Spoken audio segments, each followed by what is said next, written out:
देखो हम सब यहाँ पर क्या कर रहे हैं, एक ब्यूटिशियन की तैयारी, ब्यूटिशियन बनने की तैयारी, ठीक है। हमें क्या बनना है, ब्यूटिशियन बनना है। लेकिन ब्यूटिशियन में क्या आता है, सबसे पहले क्या आता है, अट्रैक्टिव लुक, अपनी एक अट्रैक्टिव पर्सनैलिटी।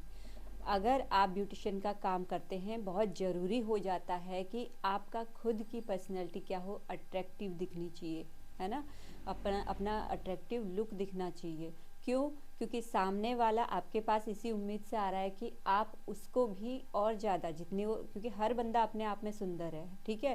देखो नैन नक्श अच्छे होने चाहिए, रूप रंग जो रंगत होती है, किसी की सांवली होती है, किसी की गोरी होती है, वो नहीं मैटर करता। आपके नैन नक्श, आपका स्वभाव, आपके बोलचाल, ये चीज़ें अच्छी होनी चाहिए, आपका व्यवहार अच्छा होना चाहिए, ठीक है। वो आपको बहुत अच्छा अट्रैक्टिव लुक देता है, ठीक है। तो अट्रैक्टिव लुक में कभी भी ये मत समझना कि थोड़ी सी लिपस्टिक लगा ली, काजल लगा लिया, मस्कारा लगा लिया तो अट्रैक्टिव लुक ये हो गया, है ना। सबसे इम्पोर्टेंट क्या होता है, हमारी खुद की पर्सनैलिटी क्या है। और पर्सनैलिटी मैंने अभी बताया आपको, पर्सनैलिटी क्या, इनर क्वालिटी, आउटर क्वालिटी। तो आपकी इनर क्वालिटी क्या है और आउटर क्वालिटी क्या है, ये दोनों ही मिलकर आपकी क्या बनाती है, ओवरऑल पर्सनैलिटी। तो आप ब्यूटिशियन बनने के लिए बैठे हो, ठीक है। तो उसके लिए ज़रूरी हो जाता है कि अपने आप को भी हर समय प्रेजेंटेबल बनाए रखें। उसके लिए क्या है, हमारे पहनने का तरीका, हमारे उठने बैठने का तरीका, हमारे बोलने का तरीका, ठीक है। तो इन सब का इम्पेक्ट कैसे आता है हम पर, हम जाहिर सी बात है जिस माहौल में पले बड़े हैं उन सब का इफेक्ट आएगा, है ना। ऐसे ही अब आप यहाँ पर ब्यूटिशियन बनने के लिए आ रहे हो तो ये एक माहौल बन रहा है, एक माहौल मिल रहा है आपको यहाँ पर ब्यूटिशियन बनने के लिए। तो यहाँ पर आपको समझ में आ रहा है कि भाई हमें अपनी पर्सनैलिटी ग्रूमिंग कैसे करनी है, हमने खुद को अट्रैक्टिव कैसे दिखाना है। क्योंकि सामने वाला बंदा भी आपसे उम्मीद तभी कर पाएगा जब उसको थोड़ी सी उम्मीद आपको देखकर लगेगी कि भाई ये अट्रैक्टिव है तो मुझे भी अट्रैक्टिव बना सकता है ना। इसने अपने अंदर इतने इम्प्रूवमेंट किए हैं तो ये मेरे अंदर भी ज़रूर इम्प्रूवमेंट कर सकता है, ठीक है। लेकिन इन्हीं पर्सनैलिटी का एक हिस्सा हमारा क्या होता है, हमारी संगत। आप किस संगत में उठ रहे हो, किस संगत में बैठ रहे हो, संगत का मीन आपका जो फ्रेंड सर्कल है वो कैसा है, ठीक। आप अभी यहाँ पर जो बैठे हुए हैं सबके सब एक ही एम को लेके बैठे हुए हैं, किस एम को लेकर बैठे हुए हैं, ब्यूटिशियन के एम को लेके बैठे हुए हैं कि हमने यहाँ पर आके पार्लर सीखना है, किस लिए, ब्यूटिशियन बनने के लिए सीखना है। तो सबका एक ही मकसद है, सबको एक ही जगह जाना है। लेकिन क्या है, आप डिफरेंट डिफरेंट अपने अपनी फैमिली से, अलग अलग फैमिली से आए हो ना सब लोग, तो जाहिर सी बात है सबकी विचारधारा एक जैसी नहीं होगी, होगी एक। लेकिन फिर भी अब यहाँ पर क्योंकि आप अलग अलग फैमिली से हो, लेकिन यहाँ पर अब हमने एक माहौल बनाया है। अब हमारी ये जो फैमिली है ये भी एक क्या बन गई, फैमिली बन गई। हमारा जो माहौल बन गया ये क्या बन गया, ये भी हमारी एक फैमिली बन गई। अभी इस वजह से हम आपको ये समझाने की कोशिश कर रहे हैं कि पर्सनैलिटी, हमारी पर्सनैलिटी जो भी बनती है उस पर्सनैलिटी में बहुत अधिक हिस्सा हमारी जो संगत होती है उसका होता है, उस पर्सनैलिटी को तैयार करने में। कहते हैं ना, सुना भी होगा आप लोगों ने कि जैसी संगत वैसी रंगत, सुना है ना। तो जैसी संगत वैसी रंगत क्यों, इसका एक उदाहरण बताती हूँ कि सपोज करो कि एक शराब खाना है, ठीक, और आप पीते नहीं हो लेकिन फिर भी आप वहाँ गए। अब वहाँ गए, आपने एक कांच का गिलास उठा लिया, वो भी पानी वाला। अब दूर से वहाँ आने वाले जितने लोग हैं या वो जो नहीं भी आते हैं, जो दूर से देख रहे हैं आपको, आपने कांच का गिलास लिया हुआ, वो भी कौन सा, शराब वाला। पानी वाला। पानी कहाँ है मतलब जो रखा है शराब के पास वही तो। ध्यान से सुनो बात को, मैं कि बताना क्या चाह रही हूँ ठीक है। आप एक शराब खाने में गए, हाँ। आप नहीं पीते हैं, हाँ। ठीक है, नहीं पीते मतलब कि नहीं पीते हैं, ठीक। आप नहीं पीते हैं फिर भी आप वहाँ पर जो गिलास पड़ी हुई थी, कांच का गिलास पड़ा हुआ था, उसमें पानी भरा हुआ, आपने क्या लिया, पानी लिया पीने के लिए। लेकिन दूर बैठे लोगों ने, जो जिसने भी देखा, वो क्या समझेंगे, आप क्या लेके बैठे हो, शराब लेके बैठे हो। उसमें गलती किन की है, हमारी है, क्योंकि हम उस जगह पर गए हैं, ऐसी जगह पर गए हैं जहाँ का एनवायरनमेंट ही वहाँ पर क्या है, पूरा नेगेटिव है। हम उस एनवायरनमेंट में गए हैं। अब अगर हम वहाँ पर पानी लेकर भी खड़े हैं तो लोग तो यही समझेंगे कि आप शराब लेके खड़े हो। तो तो आपकी पर्सनैलिटी डाउन होगी।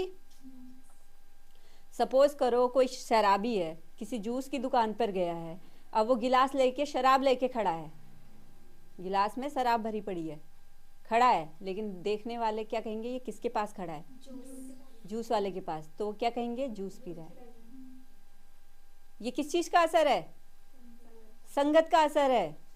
भाई आप जिस टाइप के माहौल में, जिन टाइप के लोगों के साथ में उठ रहे हैं, बैठ रहे हैं, ये बहुत इम्पोर्टेंट हो जाता है कि आपका फोकस इस बात पर सबसे पहले होना चाहिए कि हमारी जो संगत है, हमारा जो सर्कल है, वो किन टाइप के लोगों के उसमें है। क्यों? क्योंकि उसका इफेक्ट डायरेक्टली या फिर इनडायरेक्टली आपके लाइफ पर जरूर पड़ेगा। आप सोचोगे कि नहीं, शराब खाने में गए, आप सोचोगे कि मैं तो पीता ही नहीं और पीऊंगा भी नहीं, लेकिन डेली डेली जा रहे हैं। अब वहाँ के जो उद्यमी शराबी होंगे, वो तुम्हें शराब की इतनी सारी खूबियां बता देंगे, इतनी सारी खूबियां बता देंगे, एक दिन तुम्हारा मन करेगा चल एक घूंट लेके देख लेता हूँ। रंगत तो चढ़ेगी, भले ही टाइम लग जाए, लेकिन अपना असर जरूर दिखाएगी। ठीक सेम ऐसे ही महाभारत सबने सुनी है, कौरवों पांडवों के बारे में सभी सुना है। तो पांडव कौन थे, कौरव कौन थे, ये तो आप जानते हो, लेकिन इसमें नेगेटिव कौन थे, पांडव थे कि कौरव थे? और पॉजिटिव कौन थे, पांडव की कौरव? पांडव। ठीक है, लेकिन इन्हीं कौरवों के बीच में एक व्यक्ति था, कर्ण। कौन जानता है कर्ण को? कुंती पुत्र कर्ण, है ना। वो नेगेटिव था कि पॉजिटिव था? क्यों? दुर्योधन के साथ था, इसलिए।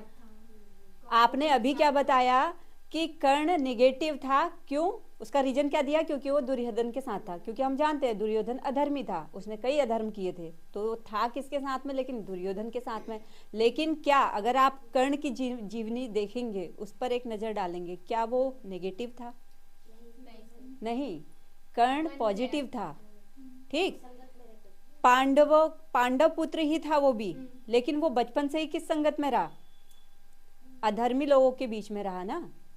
तो जब वो बचपन से ही अधर्मी लोगों के बीच में रहा है, उनकी संगत में रहा है, लेकिन क्योंकि खून उसका कैसा था? पांडवों का पॉजिटिव खून था, तो वो भी कहाँ जाएगा? उसी के अंदर ही तो रहेगा। वो पॉजिटिविटी जितनी ज़्यादा उसके अंदर ताकतवर होगी, वो कहीं ना कहीं उसे बचाने की कोशिश करेगी, लेकिन किस हद तक बचाएगी? जब उसका बचपन ही वहाँ से गुजरा हुआ है, बीता हुआ है, वो किस हद तक बचाएगी वो भी? तो क्या हुआ, दुर्योधन से उसकी दोस्ती हुई। क्यों? क्योंकि दुर्योधन ने उसको, क्योंकि उस वक्त क्या था, छुआछूत की भावना और कई इस तरीके की जो कुप्रथाएं, सामाजिक कुप्रथाएं थी, वो थी। तो वो चीज़ें उस समय ज़्यादा थी। तो उस समय कर्ण को क्या बोलते थे? सूत पुत्र है ये, इस, है ना। तो उससे भेदभाव रखते थे काफ़ी। लेकिन दुर्योधन ने क्या किया था, उसके प्रति वो चीज़ें हटा के उसको राजा घोषित कर दिया था। तो वो क्या हो गया, उसके एहसानों के तले दब गया, उनकी मित्रता हो गई। ठीक है, तो उसने दुर्योधन का साथ इसलिए नहीं दिया क्योंकि वो अधर्मी है। उसने दुर्योधन का साथ इसलिए दिया क्योंकि वो उसके एहसानों के तले दब गया। वो बचपन से दबा हुआ था उसके एहसानों के तले, है ना। तो जब उसे कहीं और सहारा नहीं मिला, तो सहारा तो उससे भी मिला था। तो वो मित्रता के कारण और क्योंकि उसके खून में पॉजिटिविटी थी, और पॉजिटिविटी हमेशा क्या कहती है? विश्वासघात नहीं करना, धोखा नहीं देना। तो वो उसके अपने गुण थे, जो उसको बार बार ये कहते थे कि भाई दुर्योधन भले ही अधर्मी है, लेकिन इसके मेरे सर पे एहसान बहुत है। तो ये उतारने का मौका कब मिलेगा? इन एहसानों को उतारने का मौका कब मिलेगा? आज अगर युद्ध भूमि में मैंने इसका साथ नहीं दिया, तो ये तो विश्वासघाती हो जाएगा। मैं हमेशा के लिए क्या हो जाऊंगा? विश्वासघाती हो जाऊंगा, है ना। तो वो अपने सर में ये बात को नहीं लेना चाहता था, भले ही मेरे प्राण मुझे देने पड़ जाएं, है ना। वो अच्छे से जानता था कि धर्म क्या है, अधर्म क्या है, लेकिन फिर भी अधर्म का साथ उसने केवल किस लिए दिया? अपनी पॉजिटिव गुणों के कारण, सब कुछ जानते हुए। और फिर भी अधर्म का साथ देते हुए भी उसने धर्म का साथ भी दिया। कैसे? क्योंकि वो जानता था अधर्म तो ये कर रहा है, तो मेरी मजबूरी है इसके साथ में अधर्म, मतलब उसके साथ में उसका साथ देना। लेकिन कहीं ना कहीं अधर्म का साथ देते देते उसने पक्ष किसका लिया? धर्म का ही लिया। क्यों? उसके पास एक कवच था, कवच, हाँ, कवच कुंडल जो कहते हैं, वो पूरा पहने रखते हैं और कुंडल भी होते हैं उसके साथ में, आपने पढ़ा होगा है ना। तो सूर्य के द्वारा उन्हें दिया गया था। सूर्य क्या थे, उनके पिता थे, है ना, वो सूर्य पुत्र कहलाते हैं। तो वो जो उन्होंने क्या किया था, अपना वो कवच कुंडल क्या कर दिया था, दान में दे दिया था। वो तो सब आप लोग सब जानते हैं, उनको पता था अगर उन्होंने दान नहीं दिया होता तो क्या ये महाभारत जीत पाते, नहीं जीत पाते। ये बात कर्ण को भी पता थी, लेकिन उसके बावजूद वो, उनका चरित्र इतना महान था, वो जानते थे कि भाई यहाँ पर आज फैसला लेना है, मुझे धर्म का साथ देना है कि अधर्म का साथ देना है ना। तो इसलिए फैसला उन्होंने क्या लिया, धर्म का साथ देना है। तो उन्होंने अपने कवच कुंडल दान दे दिए, ये जानते हुए कि अब मेरी मृत्यु निश्चित है। तो ये सबसे बड़ा त्याग था उनका धर्म के प्रति, है ना। और अपने मित्र के प्रति भी उन्होंने अपनी जो मित्रता थी वो भी निभाई। तो वो उनके अच्छे चरित्र को इंगित करता है, अच्छे चरित्र को दिखाता है ना, कि बचपन से ही वो एक ऐसे माहौल में रहे, नेगेटिव माहौल में रहे, अच्छी संगत नहीं मिली, उसके बावजूद खून किनका था उनके शरीर में, पांडवों का था, पॉजिटिविटी का, देवत्व का, है ना। पांडव आज भी पूजे जाते हैं, क्यों, क्योंकि देवत्व है उनके अंदर, धर्म है उनके अंदर, उनके कर्मों में, उनके कामों में, हर चीज़ में, है ना। तो इस वजह से इसीलिए बोला जाता है कि आप आज के बाद से अब जो आगे काम करोगे, अपने जो फ्रेंड सर्कल बनाओगे, चाहे किसी भी फील्ड में हो, यहाँ से तो आप ब्यूटिशियन का काम सीखोगे, अपना हर चीज़ करोगे, आगे आपकी जर्नी स्टार्ट हो रही है, आगे कई लोगों से मिलोगे नहीं मिलोगे, उठोगे बैठोगे, है ना। तो अब से ध्यान रखो, अभी तक आपने जैसे भी फ्रेंड बनाए, लेकिन अब से ध्यान रखो कि जैसी संगत वैसी रंगत। आप इंटेलिजेंट लोगों के बीच में बैठ रहे हो, भले ही आप कितने बेवकूफ़ हो, लेकिन इंटेलिजेंट लोगों के बीच में बैठ रहे हो, तो धीरे धीरे उनकी बातें आपके भी सर चढ़ती रहेंगी, धीरे धीरे आपको भी जो चीज़ नहीं समझ में आती थी पहले, अब समझ में आती जाएंगी। तो ये क्या होगा, संगत, जैसी संगत वैसी रंगत, उनकी रंगत क्या है, आप पर चढ़ना स्टार्ट हो जाएगी। सेम ऐसे ही आप बहुत इंटेलिजेंट हैं, लेकिन बेवकूफ़ लोगों के बीच में आपने अपना सर्कल बना लिया है। तो अवेयर रहें, इस चीज़ के प्रति जागरूक रहें हमेशा, कि मेरा फ्रेंड सर्कल आखिर बन कैसे रहा है, मैं जिन लोगों के बीच में उठ रहा हूँ, बैठ रहा हूँ, ये कैसे लोग हैं, मुझे किस टाइप की राय देते हैं, क्या मेरे फेवर की राय देते हैं, क्या मेरे भले की राय देते हैं, है ना, ये पॉजिटिव देते हैं कि नेगेटिव देते हैं। तो ये सारी चीज़ों पर ध्यान देना शुरू करो अच्छे से, क्योंकि इसका इम्पेक्ट आपकी लाइफ में ज़रूर आना है। समझ में आया, समझ में आया ना। तो आगे से हमेशा इस बात को ध्यान में रखना कि हमें अपना फ्रेंड सर्कल भी देखना है, पॉजिटिविटी हमेशा बना के रखनी है ना। तो जीवन में मिठास कब आएगी, तभी आएगी, उसी चीज़ों से। ठीक, ये हमारी पर्सनैलिटी ग्रूमिंग का आज एक पार्ट ख़त्म हुआ, ठीक है।